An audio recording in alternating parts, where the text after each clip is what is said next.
How's it going, YouTube? This is a new video on how to survive survival mode in Fallout Shelter. Also, just sort of the basics on how to set up a base. So if this is your first time making a vault and you want some good tips on how to survive the early difficult stages, that's stuff I'm going to cover in this video here. So it doesn't matter if you're learning survival for the first time or if you're just learning how to play for the first time. I'm just going to cover the basics. So brand new vaults, brand new story, brand new dwellers. Survival mode, your dwellers die.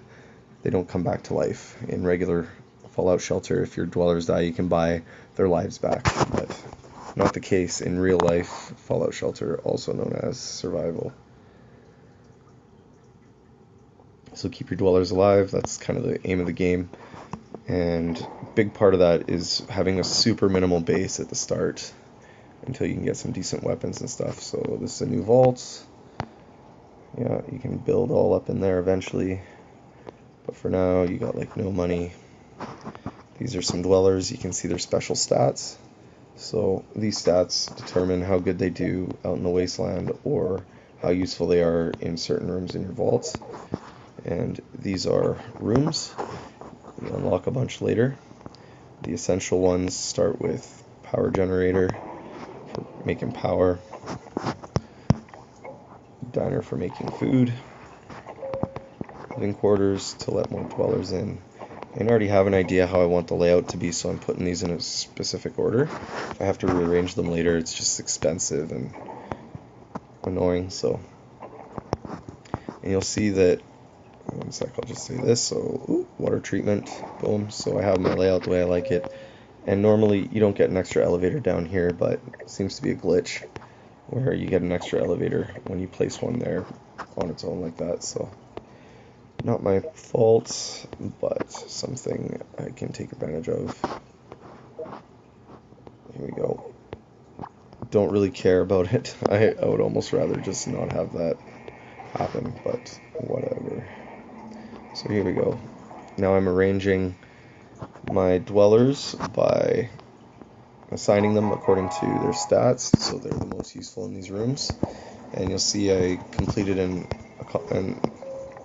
objective, so these are the objectives here, and by completing those I get lunchboxes, so that's kind of the ultimate goal here.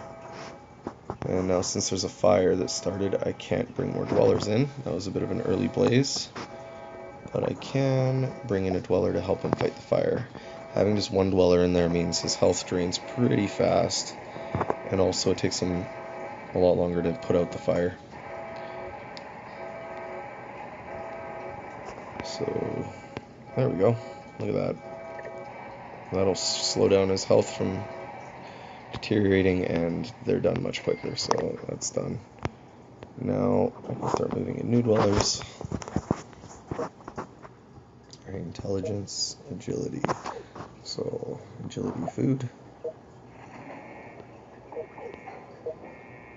Oh, there we go. Super agile food. Perception, water.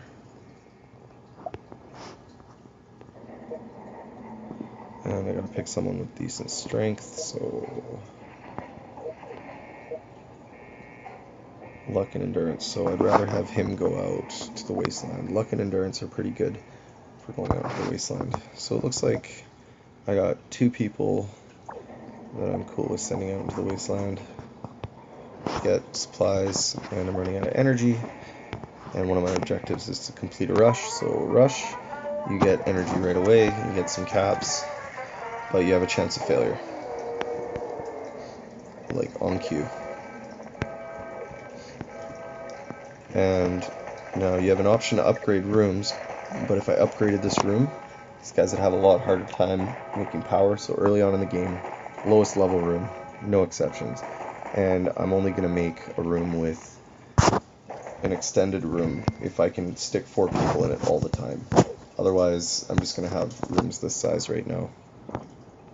And the reason for that is if you have half-filled rooms, they produce way less than half speed. It's just not worth it. Same with upgrading early on. You don't have good stats. It's just pointless. You don't have good weapons. You're just going to kill yourself quicker. So, alright, I don't have a choice. I gotta rush. Whoa! come on. Double failure. Alright, let's see if I got any half-decent weapons in this place. Ooh, a pistol. Oh, there we are. Oops. Damn. I want to give him the hunting rifle. There we go. And you, the pistol. There we go. Let's get this done. Oh, come on. 50% is like a coin flip. Oh, yeah. There we go. Now we can gamble. So, this is a lunchbox. Lunchboxes give you cool stuff. You want to get as many of these as you can. Oh, I got a gun. Oh, come on, something good. Ugh. Good and junk don't go well. It's hand in hand. Oh, the farmer's daughter. Alright, well that's perfect. So we got some half-decent guns. Here's what I'm going to do. I'm going to take the hunting rifle. And the fancy, actually, might as well just send you off as is. Boom. He's going to go get us some stuff. Boom, she's going to get us some stuff. And I'd like to leave one of the decent guns behind. But not the super decent gun. See, this is why... Oh, right, because I got to go inventory. There we go. Boom. So you get the super gun. And you get the scoped. And I'm keeping a lever action rifle. And the reason that is because whenever... Sendweller to the Wasteland got another objective. Now I gotta collect some food and water. Water is for a lunchbox, which is what I want. So, out in the Wasteland, early on, endurance and luck are decent stats. Luck helps you get into encounters. I think perception does too. Helps your chances to get some stuff. And endurance increases your health. So these guys already start at level 5 because it's survival, and I gotta watch these guys that they don't die so I can keep using the gear that they're holding. If they die, I lose everything, so not favorable, especially when they got decent gear. So I sent her out with the best gun I got. I want her to stay alive, and by having better weapons, they're more likely to stay involved in fights rather than try to escape. So when they go through incidents like that, they have a better chance of getting gear, free gear. Alright, I'm gonna try to fight this fire. Come on, get in there. Yep, we got it. But I need all 4 people in there. There we go. Got it before it spread. And since the room's level 1, it's also quick to fight a fire. So if this was a level 3 room, it'd take a lot longer. These low health noobs would die very quickly. So, you know, like some of the most important things. And aside from that, I don't really want to go over anything else. I'm just gonna wait for these guys to... Oh, I got a decent pistol. Alright, well, revolver. I'm gonna send you out there. Boom. Into the wastes. As these guys come in, I'm just going to send them out. As these objectives are completed, I'm going to collect lunch boxes. So I'm going to get as many of these as I can. And then start a new video with kind of the next level stuff. What you do once you got a couple more weapons and stuff like that. So this is just sort of the beginning. Yeah, that's all I got for now.